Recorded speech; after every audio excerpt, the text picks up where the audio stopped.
ఇదే సభలో స్పీకర్గా సుదీర్ఘమైన అనుభవం వారికి ఉన్నది.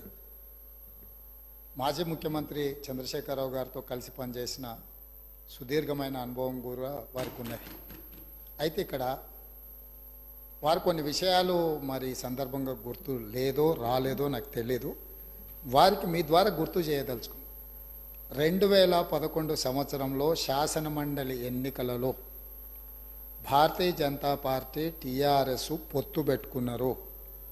ఆనాడు ఇదే సభలో ఉన్న ఈరోజు కేంద్ర మంత్రి బీజేపీ అధ్యక్షుడు కిషన్ రెడ్డి గారు, ఎండెల లక్ష్మీనారాయణ గారు, ఇద్దరు శాసనసభ్యులు బీజేపీ నుంచి టీఆర్ఎస్ అభ్యర్థికి అధికారికంగా ఓట్లేసిండ్రు. ఒకటి. రెండవది, ఆనాడు ముగ్గురు టీఆర్ఎస్ ఎమ్మెల్యేలు కిరణ్ కుమార్ రెడ్డి గారికి ఓటేసిండ్రు.